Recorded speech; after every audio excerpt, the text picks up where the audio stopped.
Greetings, brothers and sisters. So I got a bunch of stuff to get to here. And I want to get back to the Jesus truther stuff I was talking about yesterday. Got a comment I want to read and get into that later on in the video.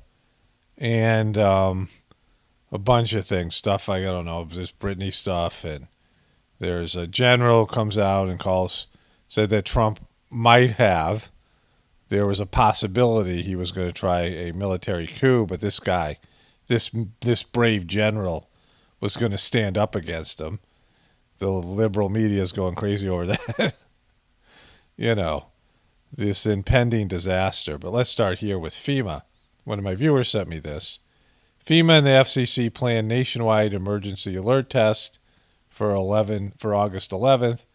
Test messages will be sent to TVs and radios along with select cell phones that have opted in to receive test messages. Now, I don't know how often they do this, and I don't know if this is routine, because everyone in the truth community is going to go, aha, right? FEMA, it's, whatever. And it's just, confirmation bias. I don't know if they routinely do this, but things are starting to get real. There's stuff going on in South Africa I haven't been able to look into, but they're having riots and things. There's, world chaos. There's food shortages already. And we know that these farmers in America are being paid not to grow food. So there's things that either intentional or, divinely manifested are starting to show fissures in our system. The system is starting to show signs of cracking and people are flipped out, right?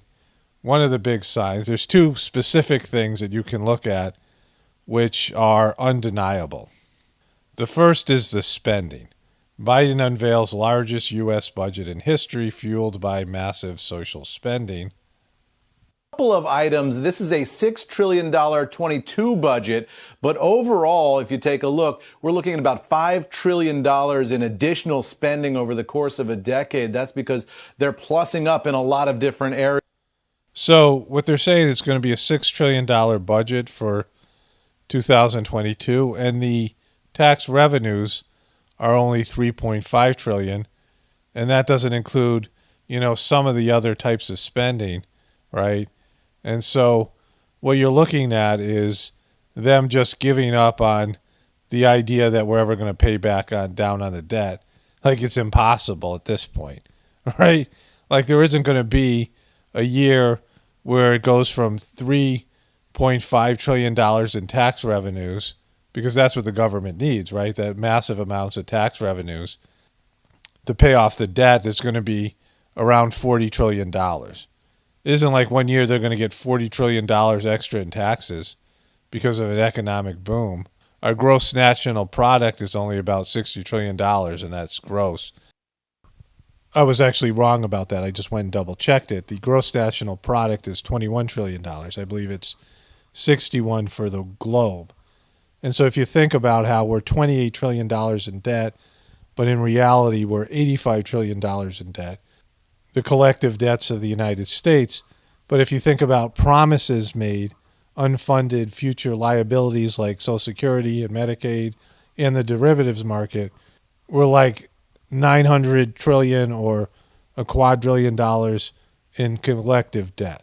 It's just astronomical. But right now, in terms of the national debt clock, it's around $28 trillion. And so if you, push that forward and add another 12 and all these bailouts, $12 trillion, it goes up to 40.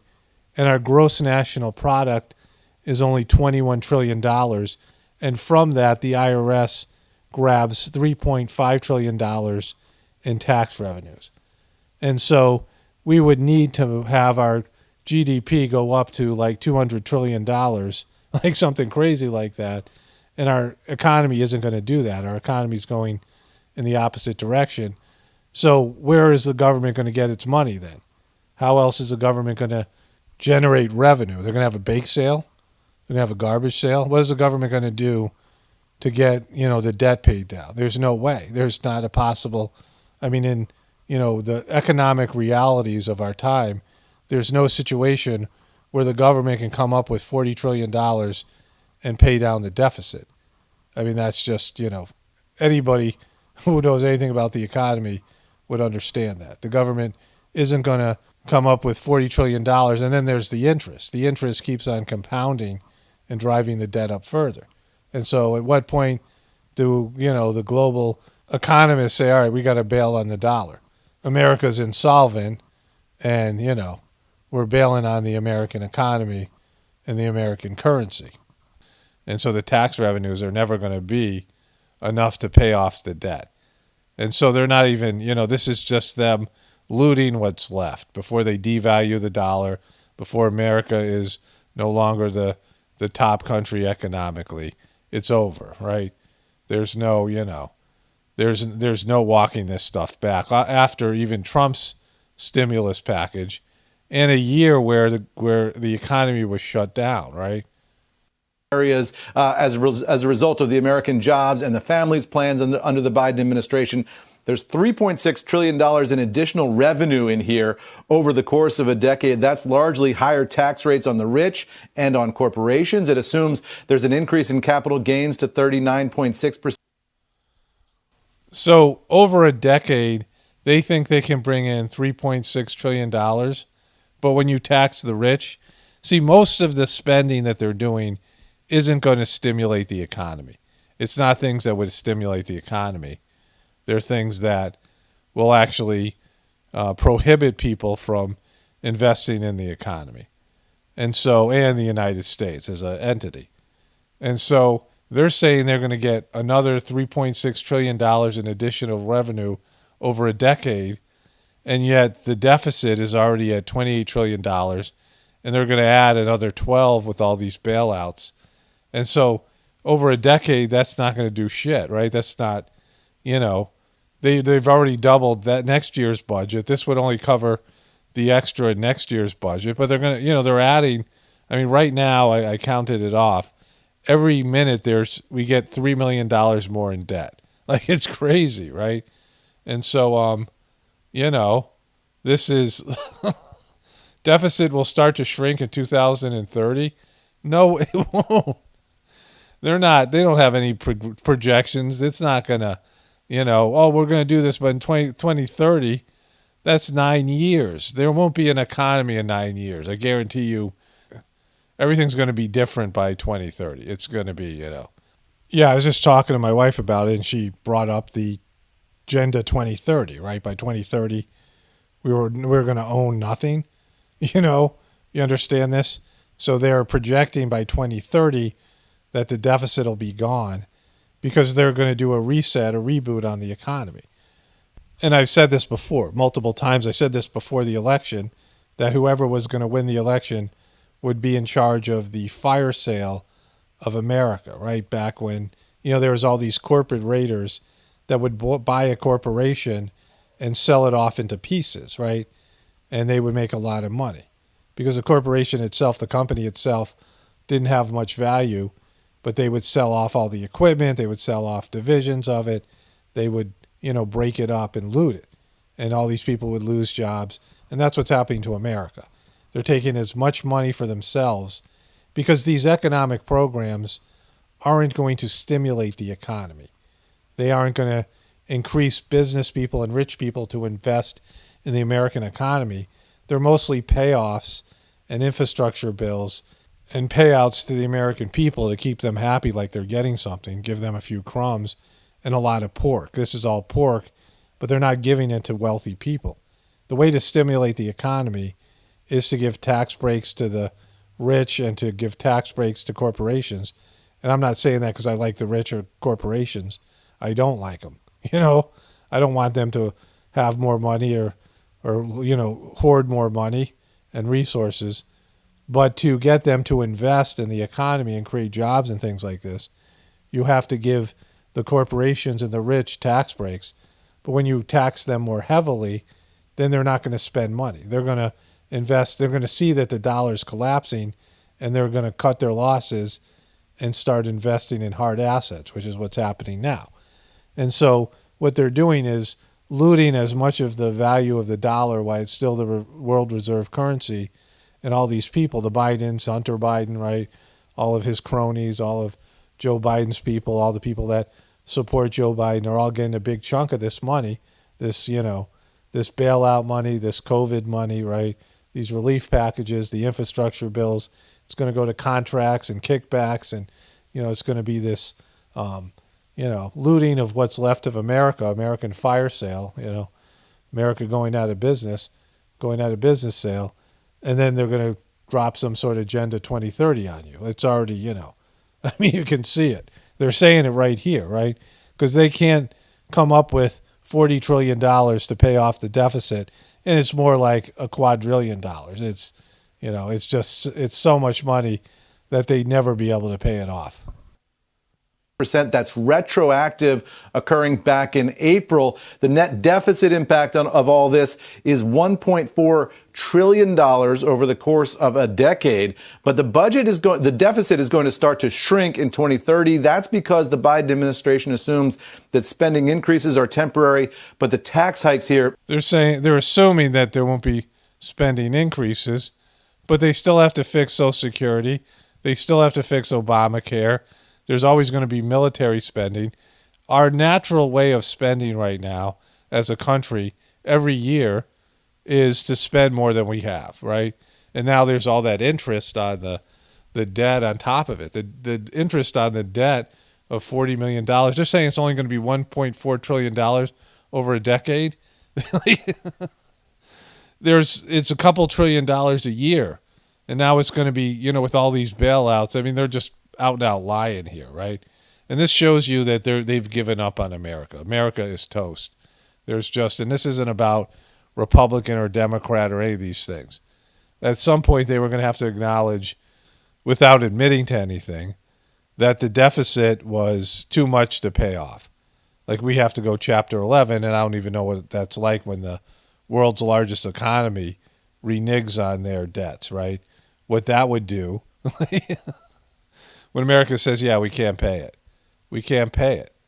It's just, it's admitting that without admitting it. And so everyone can understand that your lifestyle is going to change dramatically because they can't keep up the illusion anymore.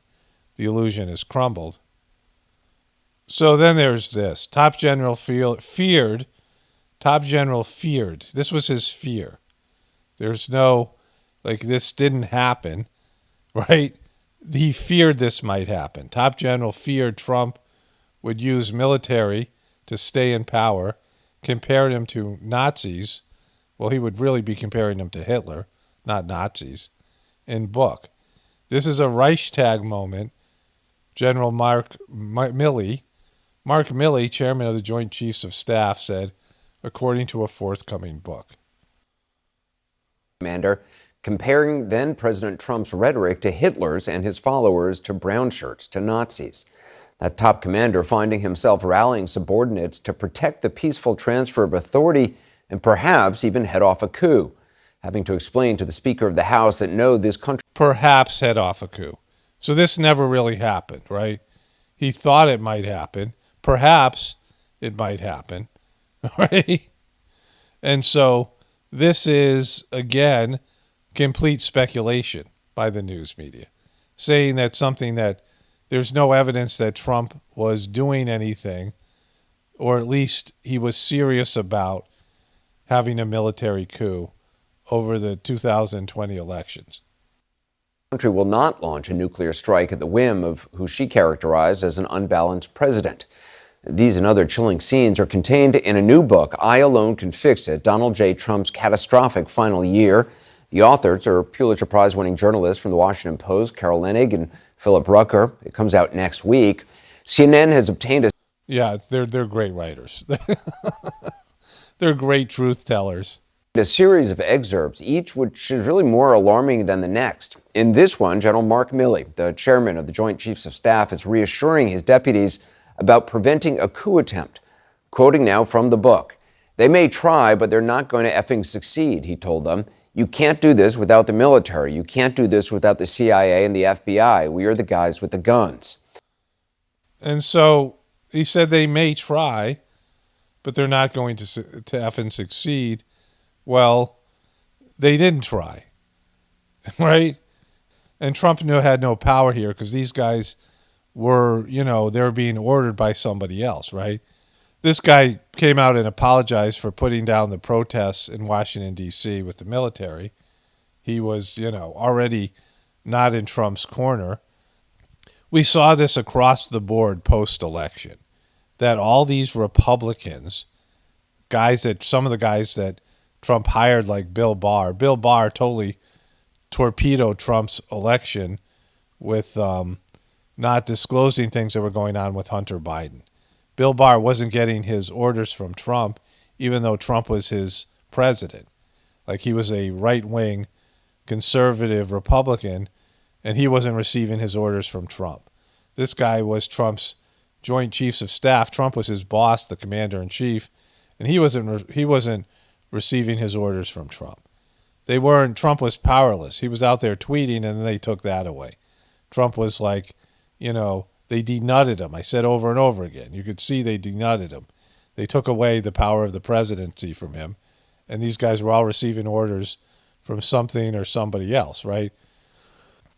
And so there was no chance of this happening. We saw it on a local level when all these Republicans and local governments shut down any, disputes about the election. That Trump was denutted by Republicans time and time again. The Republican Party was not adhering to Trump's demands and his orders, right? They were all going against him in the Republican Party and, of course, the Democrats. And so, this wasn't going to happen. This shouldn't even be news. This guy is trying to make himself look like he's a tough guy, but there was no backing for this. Trump had there was no way there was going to be a military coup because the generals are all owned by other people. They're not controlled by the president. See, we've seen this over and over again, that they have agendas. They have a, script that they're following that's been laid down 20 years ago, and the president doesn't have any say in it. These guys don't receive their orders from the president. So this clown, this fake general, right, is like, yeah, Trump was going to have a coup, and I stood up to him. I said, no, not on my watch. But in reality, he wasn't standing up to power because his real handlers, the people that really control the general, those are the people he should be standing up to. They're not elected officials. They're not, they're not his commander-in-chief, right? And so Trump was never a real threat. I don't know what Trump wanted to do or what he might have done under different circumstances, but this was never a real threat because Trump wasn't given the orders, right? He was just put out there as a puppet, and this guy was told what to do, and then he comes out, yeah, I've been a tough guy. I stood up to Trump's. No, you didn't. Come on. CNN special correspondent Jimmy Gangale is doing the reporting on this for us. She joins us now. I mean, it's fascinating to hear how far General Milley and how he saw this. There are parallels, according to the book, about what the former president said about the election being stolen and Adolf Hitler's rhetoric. Absolutely. Milley was so shaken by Trump's behavior that what he did was he got together with the other chiefs, the Navy, the Air Force, the Marines, and again, the same behavior that all of us saw, right? The same behavior that, we had questions about, all of it. Again, Trump is not a truther. Trump has his controllers and handlers, right? Trump wasn't a complete independent entity, but he was, a little bit more sovereign. He had his own presidential sovereignty, and then they shut that down, right? They said, no, you're not the real president. And they did it with COVID. They did it with the media. They did it with the election. They did it with January 6th. They just completely did it on social media.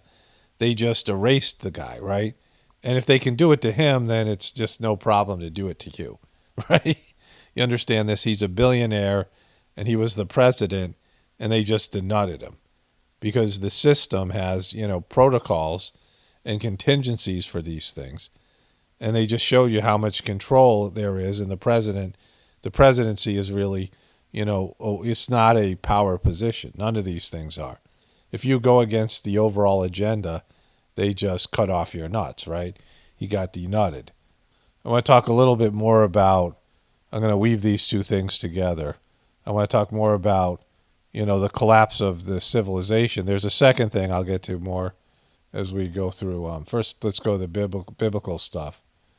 There was the Council of Nicaea, and this is just one of many of these types of events, because people were commenting. I'll go read the comment after this, the one that I'm highlighting here. But there were a number of comments like this. The first Council of Nicaea was a council of Christian bishops convened in this city of Nicaea by the Roman Emperor Constantine in 325 AD. So this is 325 years after Christ had died, right? Jesus had died. This ecumenical council was the first effort to attain consensus in the church through an assembly representing all of Christendom. The main accomplishment were settled over the Christological issue of the divine nature of the Son of God and the relationship to God the Father, the construction of the first part of the Nicene Creed, mandating uniform observance of the date of Easter. So this is where it was decided. The Council of Nicaea decided that Jesus was God's only Son.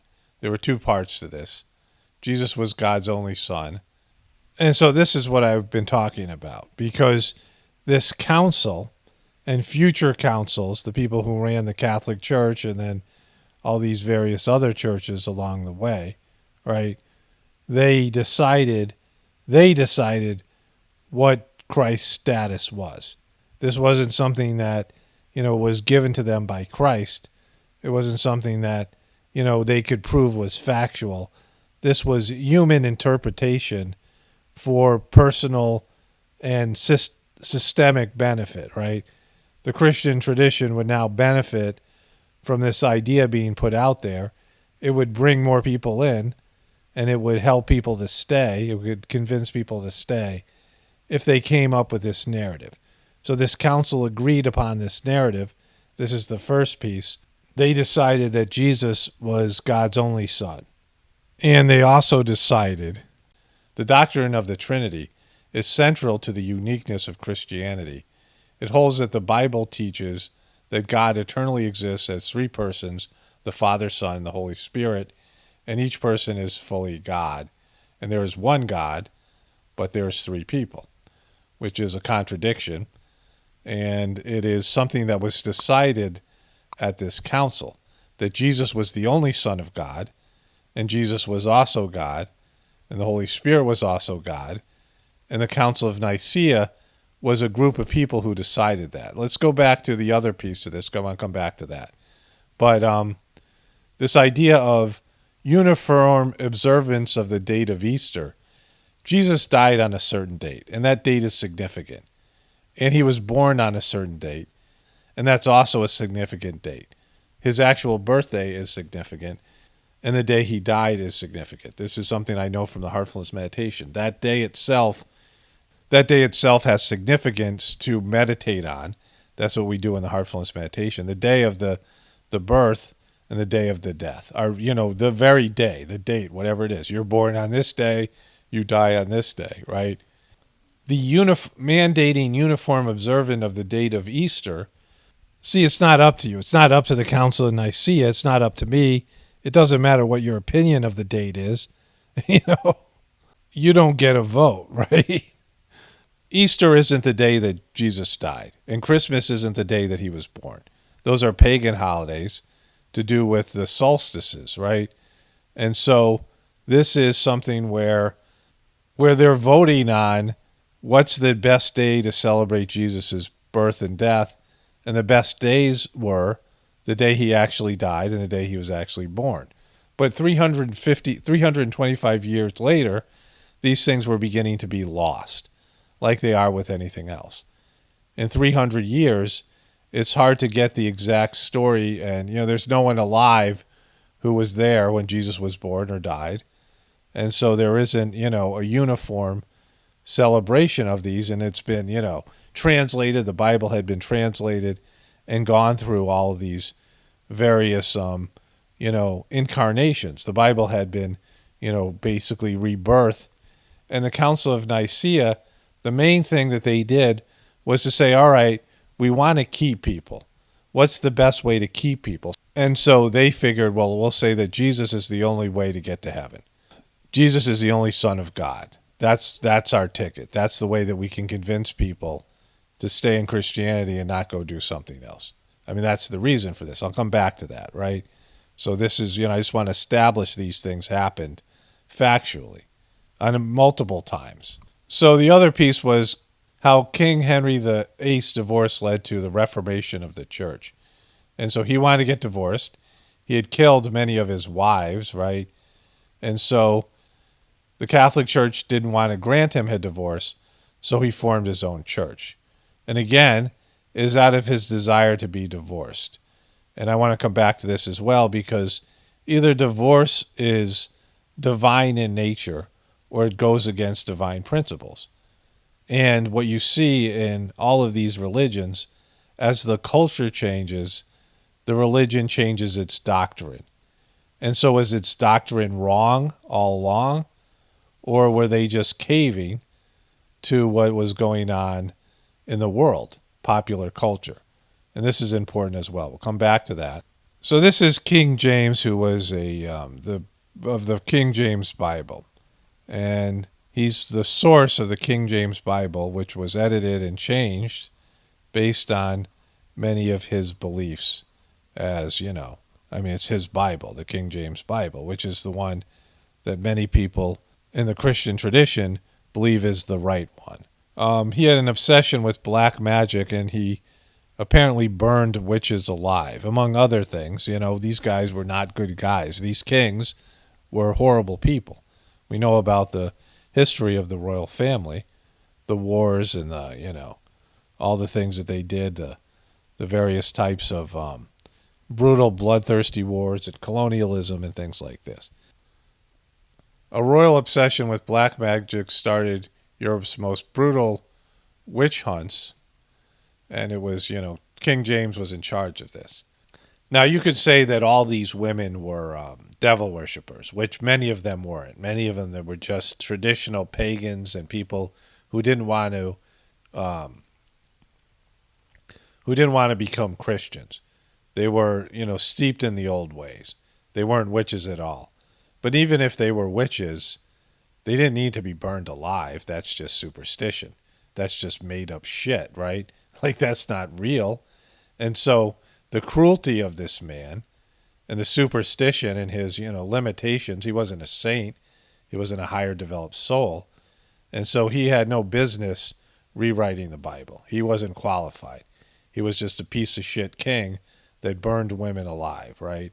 And you can think about him any way you want, but that's, a very accurate assessment. If you see what he did as as somebody who was superstitious and violent and torturing, like he tortured people. He's not, he did to these women what people did to Christ and Christ's followers in terms of crucifixion and torturing them and burning them alive and all these types of things, right?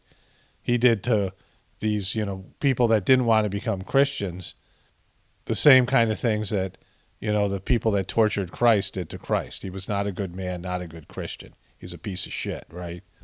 And so I saw some websites that disputed whether or not he burned them alive. They're like, no, he was, he didn't burn them alive. They strangled him first, right? Like, oh, he did. Well, what a compassionate,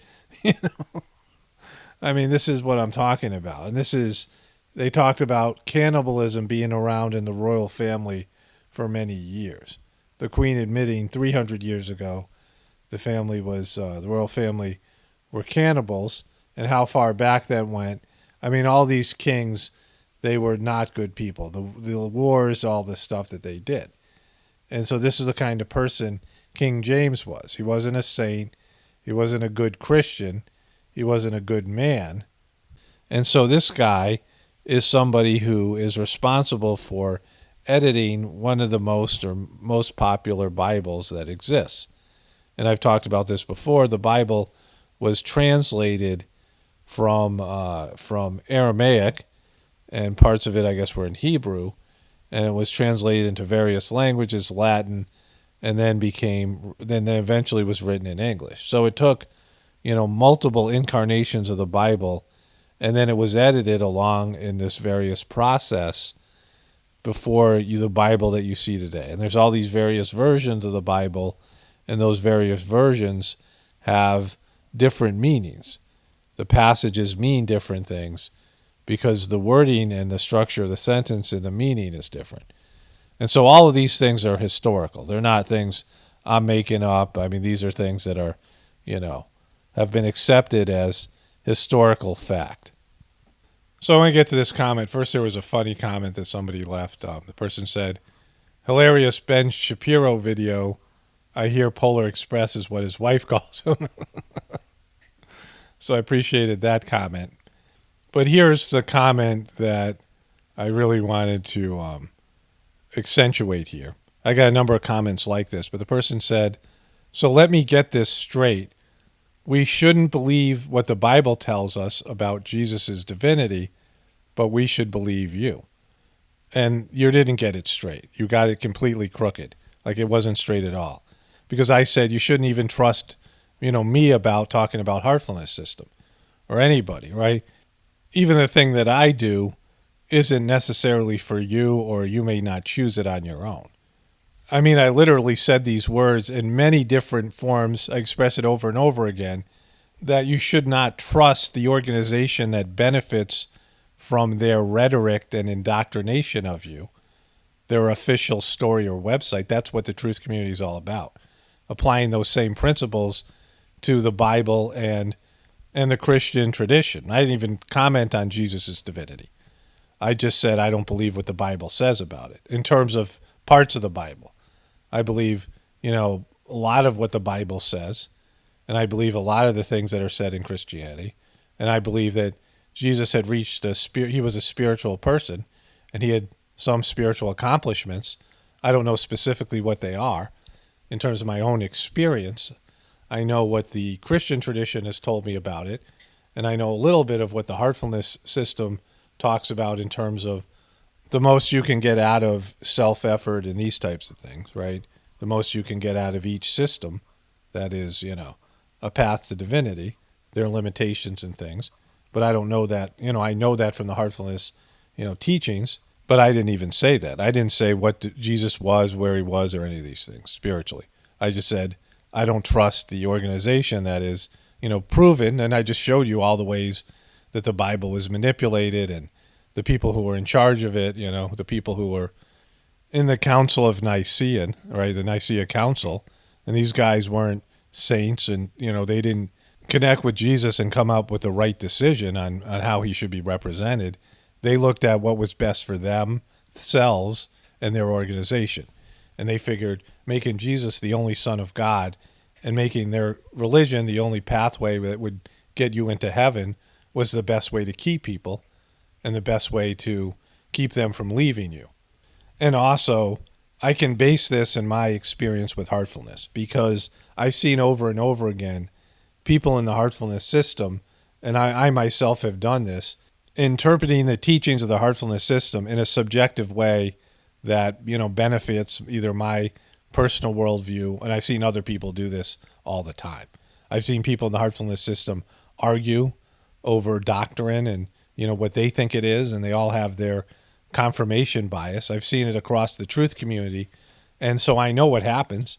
In fact, me and a practitioner of the heartfulness system, this is maybe I'm 2 or 3 years in, and we were talking about it, and he was having problems with local preceptors and, people who are trainers in the heartfulness system, and we saw other things happening, and we talked about how, because in the heartfulness system, the idea is that it's a living system and it's spiritual because it's living. The master of the system is living. The embodiment of the essence of the master of the system has been passed on for 4 generations. And when that stops, when there's no longer a master of the system, when there's no longer that essence, then it becomes a religion. Then heartfulness becomes a religion. And we were joking, but in a serious way, like we believe this. The moment that there would be no master, the system would be, thrown into chaos, and there would just be all these people who were, not getting to the spirit of things, changing the rules. I mean, I went through this when I, presented information about the negative effects of the heartfulness system being a part of the UN, being a, NGO. I presented a letter that Babaji wrote to the UN when they asked him to join them. And he very clearly, in a very clear manner, said, no, the way that you're trying to achieve world peace through using weaponry won't work. You have to do it through meditation and prayer. I mean, the essence of the teaching. So he rejected the proposal, but years later, that was reversed. And maybe it's important for the survival of the mission at some point. Maybe being an NGO will help the organization of heartfulness in some future date. Like, I can't say whether it should happen or shouldn't happen. I've accepted it. But the teachings that I was presenting and my point of view were, there was some basis for it. And it was dismissed because of their, they wanted to join the UN, a couple of, high-ranking guys who had positions in the mission. And they thought it would be a good thing for the mission. They didn't understand there would be a backlog. They had their own confirmation bias. And they never tried to understand my point of view. And so I know what happens in these meetings like the Council of Nicaea. I know what happens to. I know what happens to religions. I know what happened to Christ's teachings, right? I know what people will do. People will rationalize changing things and adopting things for their, for their worldview and for their agendas, and they will pervert the teachings of the master they claim to love. I've seen it happen in this life. I've probably seen it happen in other lives. I don't, trust people to keep something pure when it has so much potential to benefit them financially in other ways in terms of religious power. And so I said, yeah, maybe you should take a look at your religious indoctrination. I wasn't telling you what to believe. I was saying, perhaps you should question the Bible. And I don't even care. Like, I'm not even saying that, right? I'm saying, that's what I think should happen. But I don't know what you should do. I'm not giving you advice. I'm just saying, if you're going to look at every one of these organizations, the government and all these things, and question, the validity of the official story, why not do it with your religion as well?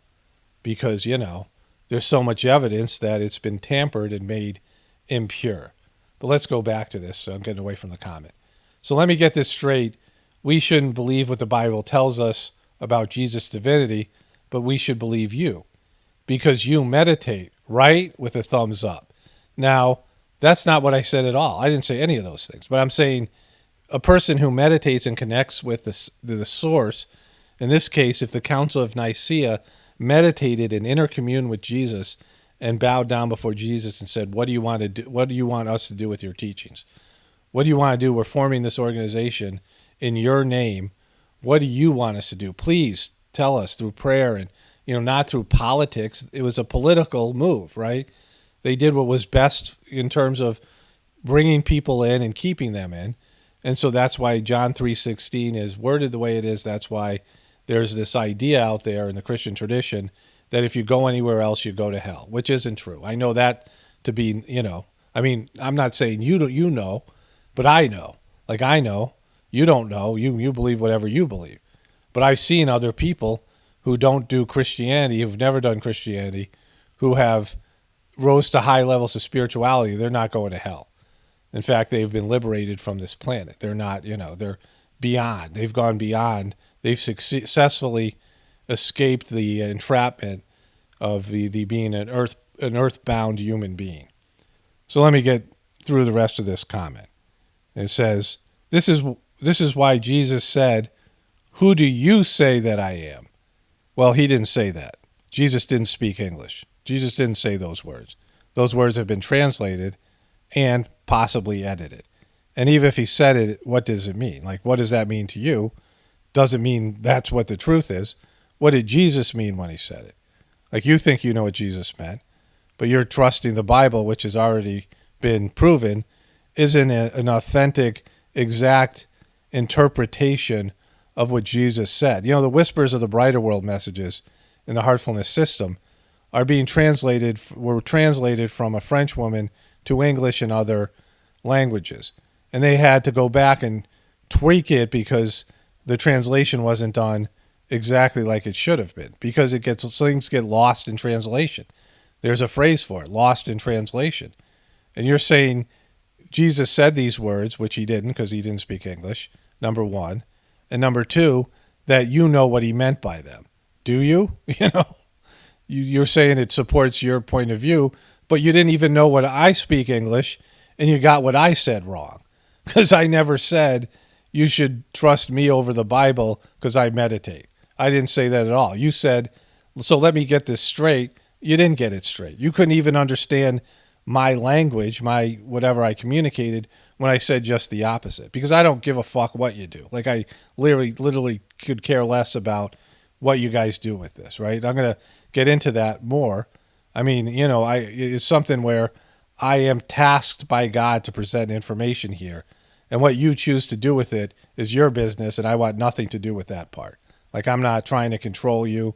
I don't, have some invested interest in the outcome of your decision-making process. I've said that over and over again. I'll get into this more. So Jesus said, "Who do you say that I am?"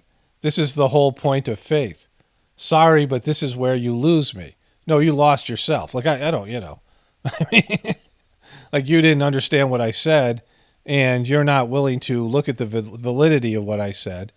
But, sure, go ahead. I've lost you. Fine. Like, it's fine. Go somewhere else. I'm not, that's cool. I'm not mad about it, right? Okay, back to the comment. I like listening to you, but you say the Bible is wrong. But you preach heartfulness that some other human leads you through.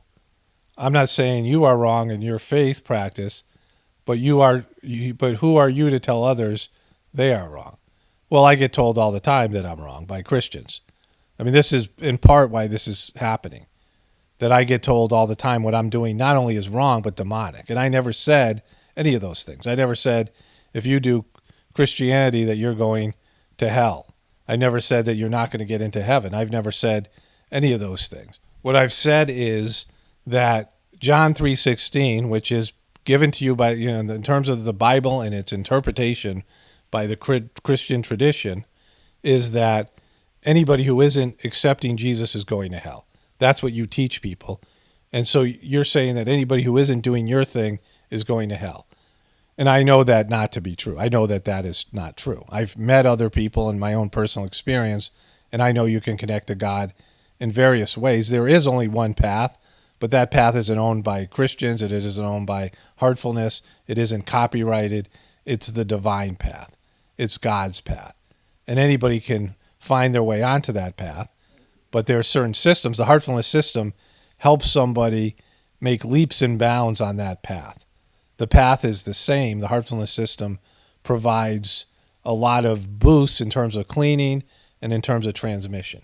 That's why I think it's the best system in my experience. It's, I don't know about for you, but for me it is. And the Heartfulness system views Jesus and Buddha and Muhammad and, Krishna and Rama and all these other saints as having legitimate spiritual success.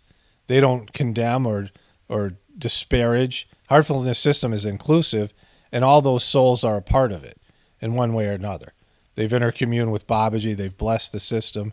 They've done work for the system to help people to, move along spiritually. The Heartfulness system doesn't deny other people's divinity and other paths' divinity, right? It is a system that helps people to connect to God for free, and you can quit anytime you want. There's no, heavy-handed manipulation and, promises of one thing and threats of another thing if you don't do the system. If you leave the system, they don't go, oh, you're going to hell. And so that's the difference. Christianity isn't inclusive, and it denies other people's divinity and success. And so there's a prejudice there. Like, you have to understand what your organization teaches and what you believe as opposed to what I believe, which is, an inclusive idea of divinity. Everybody has divinity within them, and they have the ability to connect to God. And so there are systems that do that, and the Heartfulness is the one that's, in my experience, the least forceful and the most generous of all these systems. And what I said about Jesus and any of these spiritual masters and me and you and everyone else is where we are spiritually is where we are. We can't have a council. You can do it, but it's not truthful to say I'm the only son of God or you're the only son of God or daughter of God. A council can't decide that. A religious organization can't decide that. It has to be true or not true. Is it true? And that's what I said. Is it true? I mean, don't take their word for it. Just figure out whether it's actually true or not. That's what I said, which is, empowering you to look beyond your religious indoctrination. Is Jesus the only Son of God? And is that the only pathway to get to God? Because there's been all these religious wars and like the burning of witches. That's what, King James was burning witches because he believed that he had the only, path to God, and he believed Christianity was the only way. The indoctrination of indigenous people, the conquering of savages because they were all going to hell, all the pain and suffering, the religious wars that happened all around the world because people who were Christian believed that everyone else was going to hell, and you were saving them as you killed them and took away looted them and colonized them and these things. And so, that's not the heartfulness system.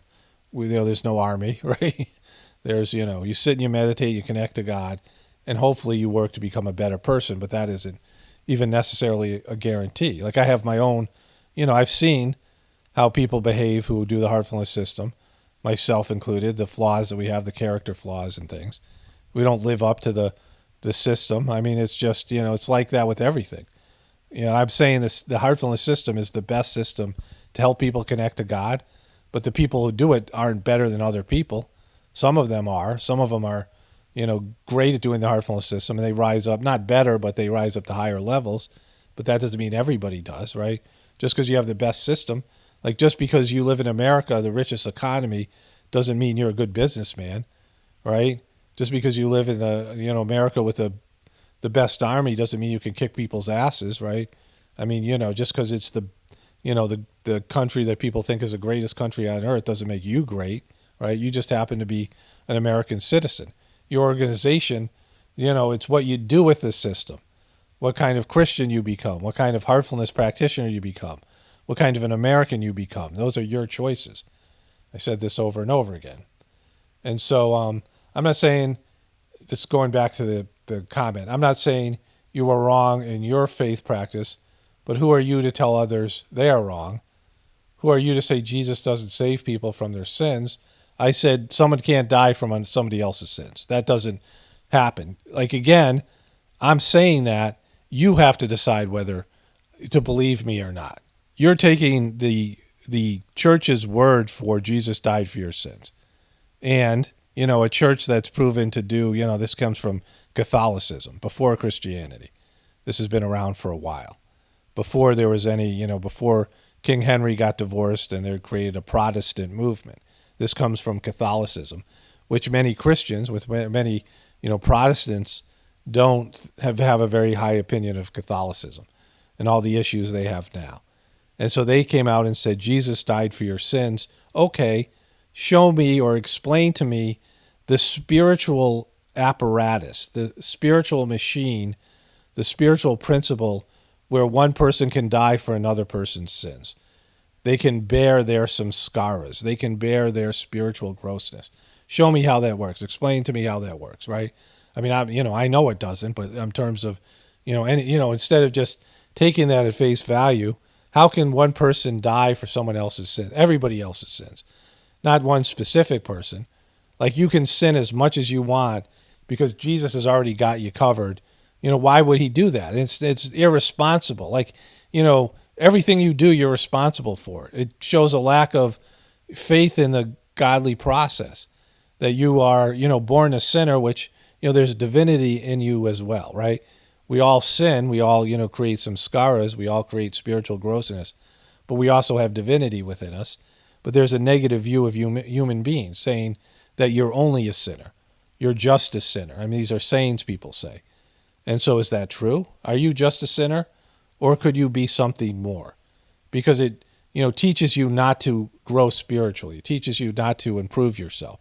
So these are all, untrue teachings that are used to control you. And again, I mean, I'm not assuming you're going to take my word for it. Please do your own research. I mean, do whatever. I don't like the term do your own research because it's been so played out. but figure it out for yourself, right?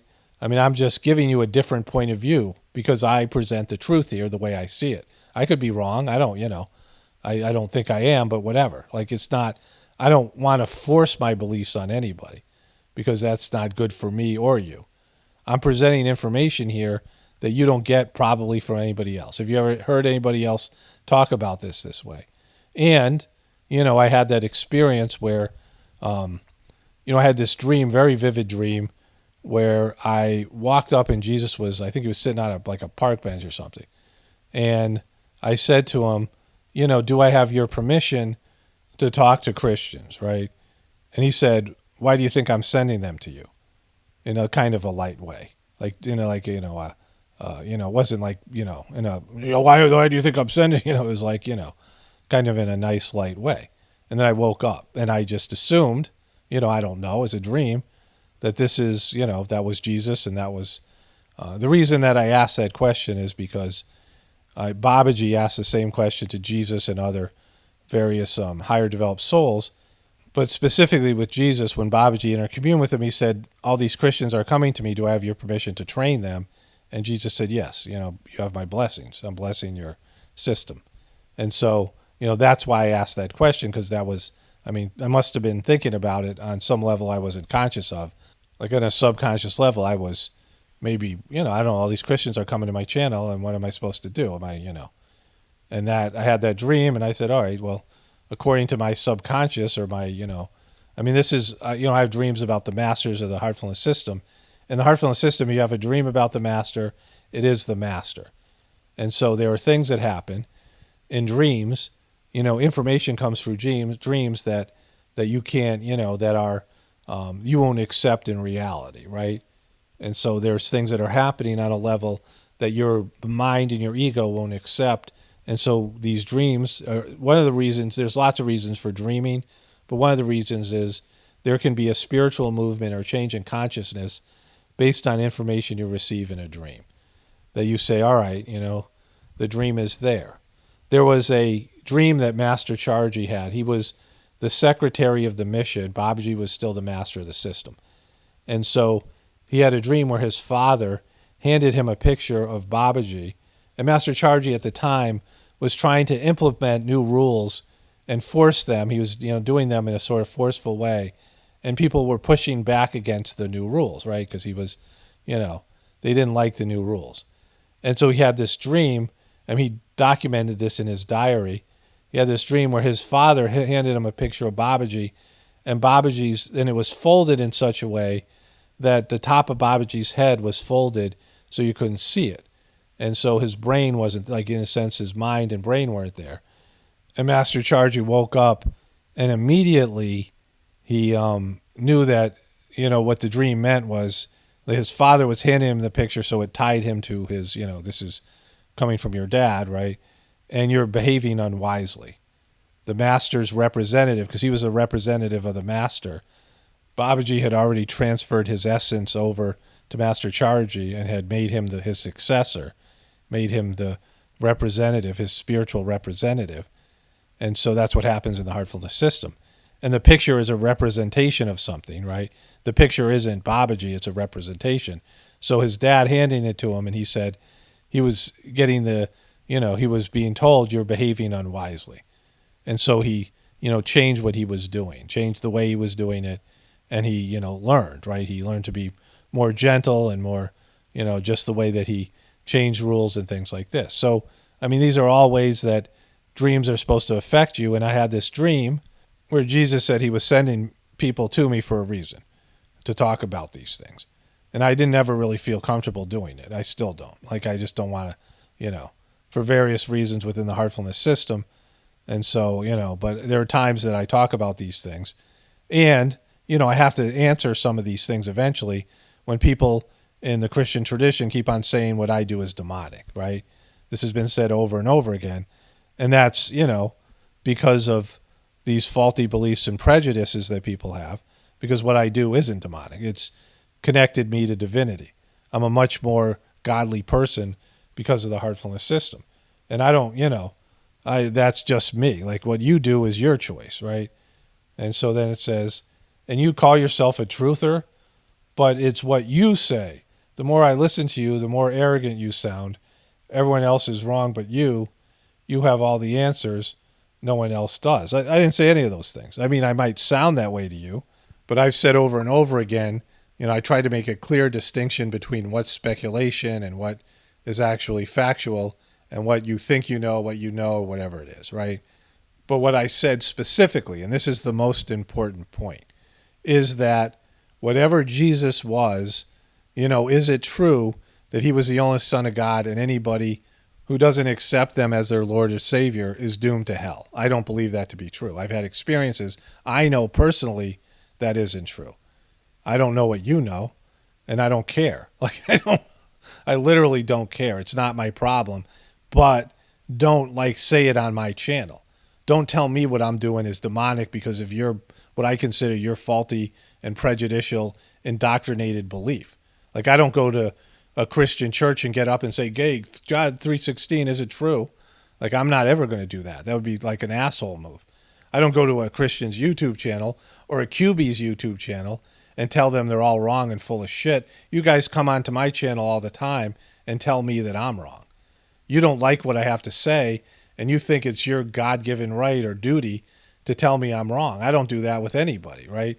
I mean, I make these comment videos only after there has been, some sort of hostile exchange, and usually it's to make fun of the people and do whatever, right? Make jokes about it. And it's, what I do with the energy that is constantly being cast at me and other people on the internet. I mean, people do this to each other. But I don't write comments under celebrities' Instagram posts and tell them they're wrong and demonic. When I make a video about somebody, I hope they don't watch it. It's not for them. I'm not trying to correct them. I've given up on them in a sense. Everyone has, it's between them and God. They're not my audience. It'd make me uncomfortable if they watched it, right? I don't want them to watch it. I'm making the videos for you all, right? I'm not making the video for Alex Jones or Joe Biden or Trump or any of these other people. And it's my, interpretation of what's going on. I don't expect you to look at my videos and agree with everything I say. I say it over and over again. I don't want that. I want you to make your own decision. I want you to have the ability to think. I want younger people certainly to surpass my abilities here. I wouldn't have a problem with somebody going beyond me. In fact, I would want, especially in the heartfulness system, I would want people to go beyond, whatever I achieve in it. I'm not, this is what every generation should want. You should want the following generation to do better than you. But unfortunately, they're doing worse. So I want to end this. I was thinking about the Terminator line. We'll play from the first movie here. Come with me if you want to live. Come with me if you want to live, right? And it's been said over and over again in various Terminator movies. This is a line that I think is in maybe all of them, at least most of them. It's just, it's a kind of interesting point of view. And so in terms of what I present here about what I see as what's going on with our system, in terms of the prophecies of the heartfulness system, in terms of my own stuff of doing, prepper-like things and my view of everything, it's that sentiment. But it isn't even like that, forceful, because you're not coming with me, right? It's something where I have information and some people are going to accept it, right? It's not, and they don't have to accept it from me. They can get it from somewhere else. There's this famous story that, I don't know, it's a parable. It was told by Master Chargy quite often, where a guy is praying to his certain deity.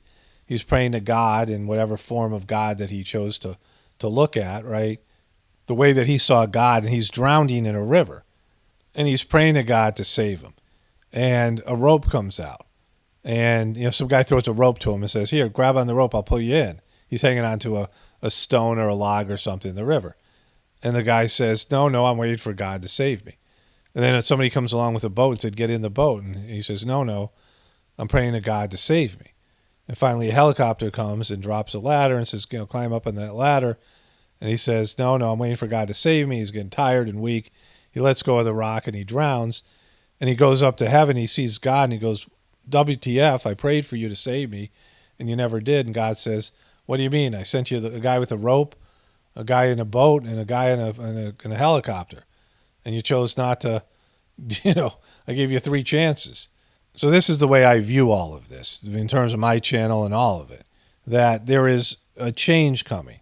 And I think, I have some insight into that change and information that might be helpful, especially to younger generations. That's like one of the reasons for this YouTube channel. And the biggest thing for me is the heartfulness meditation, which I believe to be the spiritual system that's going to be, there for the next big jump in spiritual evolution. I mean, that's part of the heartfulness teaching, but also, more importantly, part of my experience, how much it's helped me change.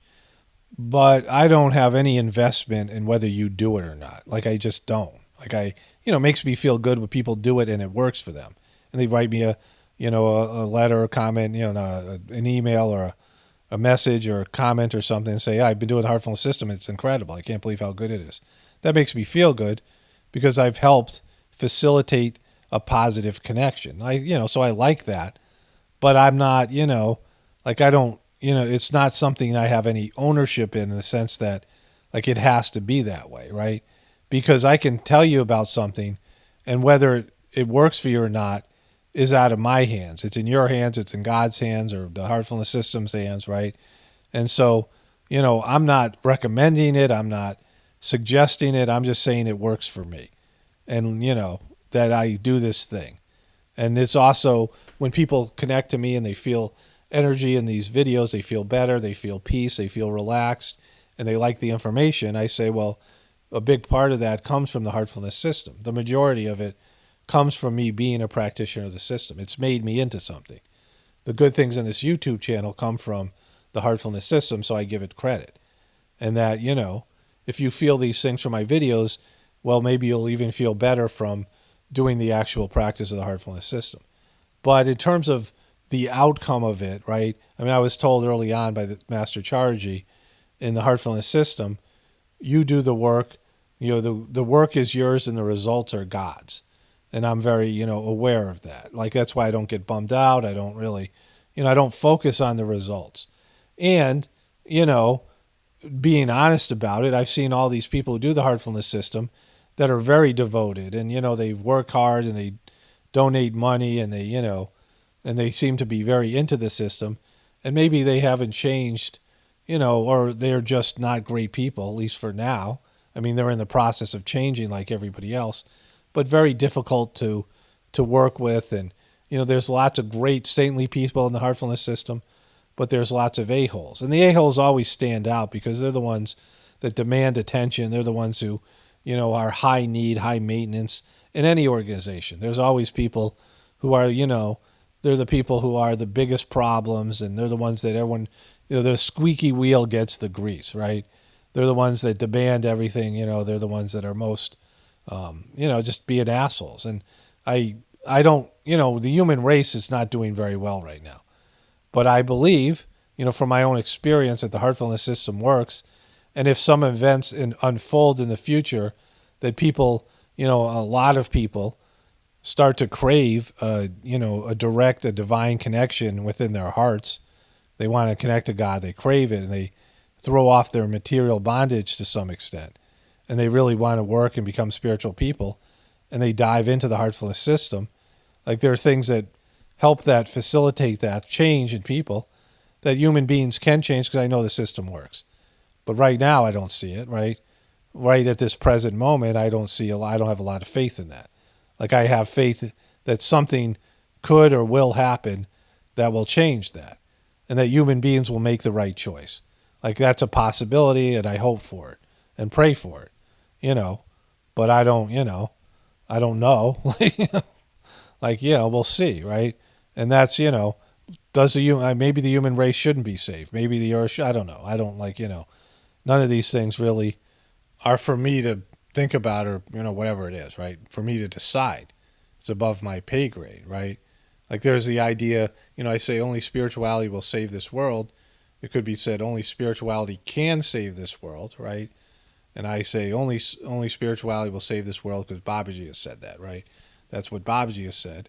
And I have faith in him and his system and his foresight, and he can, you know, I mean, he's now not on the earthly plane of existence where time is not linear. And so they can see into the future, and they can, you know, they can see what is going to happen. And so I'll have, you know, I have faith in that, blind faith in that. But right now, that isn't the case. Right now, the world needs to be saved, right? Human beings need to be saved from themselves. And hopefully, only spirituality will save this world. It's Paul Romano, definitely reporting from the Apocalypse and the Ascension. Everyone have a blessed day and be grateful.